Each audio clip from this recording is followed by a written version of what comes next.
Shalom Bapak Ibu Saudara-saudara yang terkasih. Bertemu lagi kita di Renungan Harian AKBP Batu Hati Lama. Sebelum kita melakukan segala aktivitas kita, terlebih dahulu alangkah baiknya ketika kita sejenak merenungkan kebenaran firman Tuhan. Sebelum kita merenungkan kebenaran firman Tuhan, kita berdoa. Terima kasih Tuhan untuk kasih penyertaan Tuhan hingga saat ini. Kami datang ke hadapan-Mu Tuhan untuk merenungkan kebenaran firman Tuhan. Kiranya Tuhan hadir dan kiranya Engkau bukakanlah hati dan pikiran kami untuk bisa menerima kebenaran firman ini. Terima kasih Tuhan, kami berdoa dan mengucap syukur hanya kepadamu. Amin. Bapak Ibu Saudara-saudara yang terkasih, Kamis 16 Maret 2023. Nats renungan kita pada hari ini terambil dari Yeremia pasal yang ke-17, ayatnya yang ke-7. Alai martua ma bawa na marhaposan tu Jehovah, jala Jehovah hapurusanna dibahen. Diberkatilah orang yang mengandalkan Tuhan, yang menaruh harapannya pada Tuhan. Demikianlah kebenaran firman Tuhan. Bapak Ibu Saudara-saudara yang terkasih, setiap orang masing-masing menginginkan sebuah keberhasilan di dalam kehidupan mereka. Tetapi banyak mereka yang tidak mau untuk berjuang dalam mencapai keberhasilan, sehingga mereka tidak pernah mencapai titik keberhasilan tersebut. Namun sebagian juga dari mereka ada yang mau berjuang dan berhasil, tetapi keberhasilan yang mereka dapatkan itu, yang sudah mereka raih, mereka sombongkan di dalam kehidupan mereka. Mereka lupa bahwa keberhasilan yang mereka dapatkan itu berasal dari Tuhan. Sebagai manusia biasa kita sering melupakan Tuhan dalam setiap aspek atau di dalam setiap apapun yang kita lakukan. Terkadang ego merasa diri kita hebat, mampu, sehingga kita hanya mengandalkan kemampuan kita sendiri yang terbatas. Sedangkan di dalam Yeremia dikatakan, diberkatilah orang yang mengandalkan Tuhan, yang menaruh harapannya kepada Tuhan. Di dalam ayat ini sudah jelas sekali bahwa kita sebagai manusia harus mengandalkan Tuhan dan harus berharap sepenuhnya hanya kepada Dia.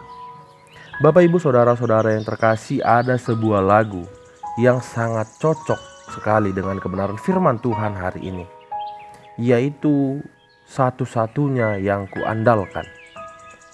Lagu ini sudah tidak asing.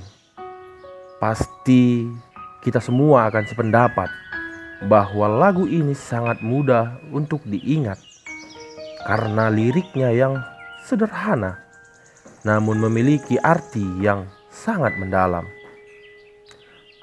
Lagu ini menyatakan bahwa hanya Tuhanlah satu-satunya yang bisa kita andalkan. Hanya Dialah sumber pengharapan, kekuatan, dan kedamaian kita. Sebab Dia jugalah yang paling mengerti semua pergumulan yang kita alami. Bapak Ibu Saudara-saudara yang terkasih, dalam kitab Yeremia 17 ayat 7, Yeremia ingin menyampaikan pesan firman Tuhan kepada bangsa Yehuda agar mereka tidak lagi menyembah dan mengandalkan kekuatan mereka sendiri. Karena bangsa Yehuda harus segera bertobat dan mengandalkan Tuhan. Dengan demikian mereka akan diberkati oleh Tuhan, sama seperti pohon yang ditanam di tepian air. Akarnya akan terus meminum air kehidupan, sehingga tidak akan kering ataupun layu, melainkan terus menghasilkan buah dalam segala musim. Bapak, Ibu, saudara-saudara yang terkasih, di dalam bahasa Ibrani arti kata mengandalkan Tuhan adalah batats, yaitu lebih confident, lebih yakin, lebih merasa nyaman, merasa aman, lebih percaya, dan mempercayakan dirinya sepenuhnya hanya kepada Tuhan. Jadi ketika kita lebih mempercayakan diri kita sepenuhnya hanya kepada Tuhan dan menaruh harapan kita sepenuhnya hanya kepada Tuhan, maka janji Tuhan ini akan terjadi dan digenapi dalam segala aspek kehidupan kita. Bahwa yang pertama, ia seperti pohon yang ditanam di tepi aliran air. Maksudnya kita menjadi pribadi yang melekat kepada Tuhan dan kepada firman Tuhan, sehingga yang menjadi sumber kehidupan kita adalah firman Tuhan. Yang menjadi pegangan kita adalah firman Tuhan, dan kita hanya percaya kepada apa yang dikatakan oleh firman Tuhan, sebab air menggambarkan firman Tuhan dan Yesus adalah air kehidupan.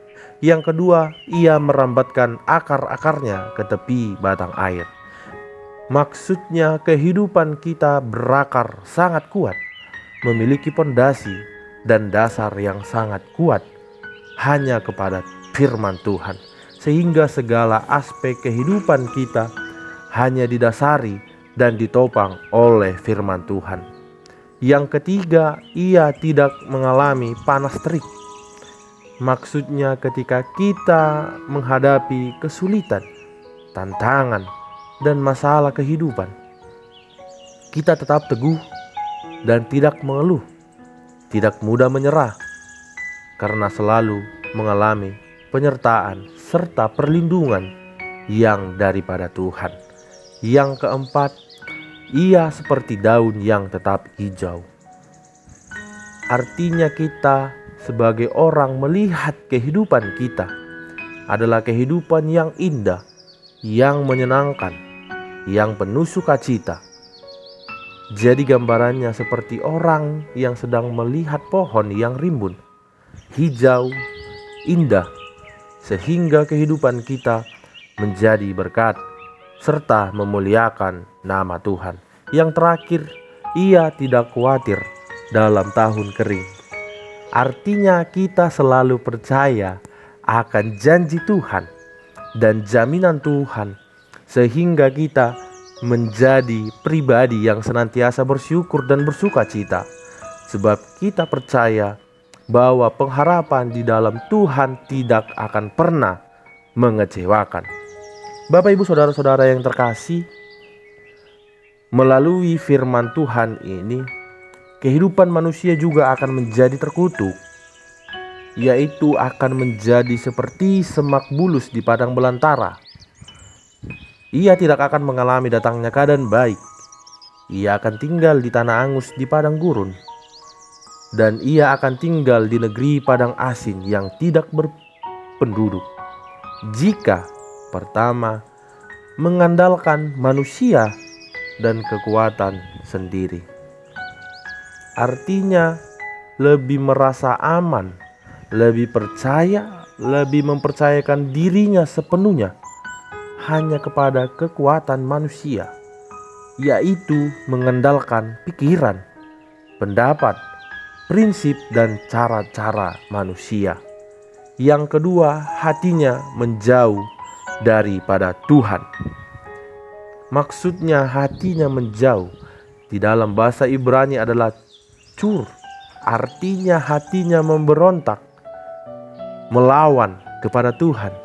Hatinya meninggalkan Tuhan, dan hatinya semakin menjauhi daripada Tuhan, sehingga semakin lama semakin tidak peka lagi dengan firman Tuhan. Karena manusia tidak mengandalkan Tuhan, tetapi mengandalkan kekuatannya sendiri yang terbatas, dan hatinya menjauh kepada Tuhan. Maka sebagai akibatnya, dampaknya hati manusia semakin tidak benar di hadapan Tuhan. Sebab Tuhan melihat, mengenal serta mengetahui dan menguji setiap hati manusia, dan Tuhan juga menguji setiap batin manusia. Bapak Ibu yang terkasih, dalam Yeremia 17 ayat 9-10 dikatakan, betapa liciknya hati, lebih licik daripada segala sesuatu. Hatinya sudah membantu, siapakah yang mengetahuinya? Aku, Tuhan, yang menyelidiki hati, yang menguji batin, untuk memberikan balasan kepada setiap orang setimpal dengan tingkah lakunya, setimpal dengan hasil perbuatannya. Yang ketiga itu adalah manusia hatinya yang licik. Di dalam bahasa Ibrani, arti kata licik, hatinya licik adalah akob, yang berarti di dalam diri manusia Tuhan melihat banyak kemunafikan, suka berbohong, suka menipu, curang, culas, palsu, sombong, dan ingin menonjolkan, membanggakan diri sendiri seperti orang yang berjalan di luar jalur kebenaran. Yang terakhir adalah manusia hatinya membatu. Dalam bahasa Ibrani dikatakan anas, yaitu dalam diri manusia Tuhan melihat hatinya yang keras, jahat, keji, gusar, dan sulit disembuhkan, sehingga pribadinya menjadi lemah, rapuh, murung, dan sedih. Biasanya orang yang seperti ini adalah orang yang tidak pernah sama sekali bersyukur, dan orang yang sangat mudah putus asa. Bapak Ibu saudara-saudara yang terkasih, melalui kebenaran firman Tuhan ini menjadi pelajaran dan peringatan bagi kita bahwa pada akhirnya hanya orang yang hidupnya mengandalkan Tuhan yang dapat bertahan, berhasil, dan berdampak. Tetapi orang yang hidupnya mengandalkan kekuatannya sendiri atau mengandalkan manusia dan hatinya menjauh daripada Tuhan, tidak akan dapat bertahan di dalam pergumulan, tidak akan berhasil, dan tidak akan berdampak. Selamat merenungkan kebenaran firman Tuhan dan selamat merefleksikan kebenaran firman Tuhan di dalam kehidupan kita saat ini. Amin. Kita bersatu di dalam doa. Terima kasih Tuhan atas anugerah Tuhan yang menyertai kami sampai saat ini. Kami adalah orang-orang, kami adalah jemaat-jemaat Tuhan yang hidupnya diberkati. Karena kami hanya mengandalkan Tuhan, menaruh harapan kami hanya kepada Tuhan, dan hati kami tidak menjauh daripada Tuhan. Ajarlah kami Tuhan mengucap syukur atas anugerah Tuhan. Ajarlah kami juga menjadi sama seperti pohon yang ditanam di tepi air, yang merambatkan akar-akarnya ke tepi batang air, dan tidak mengalami datangnya panas terik, yang daunnya tetap hijau, yang tidak khawatir dalam tahun kering, yang tidak berhenti juga menghasilkan buah, serta apapun yang kami perbuat, apapun yang sudah kami rencanakan, selalu berhasil. Terima kasih Tuhan, kiranya kami juga semakin mengandalkan Tuhan, menaruh harapan kami hanya kepada Tuhan, dan hati kami tidak menjauh daripada Tuhan. Maka akan semakin besar anugerah dan janji Tuhan yang terjadi dalam segala aspek kehidupan kami. Terima kasih Tuhan. Hanya di dalam nama anak-Mu Tuhan Yesus Kristus kami telah berdoa dan mengucap syukur. hanya kepadamu. Amin.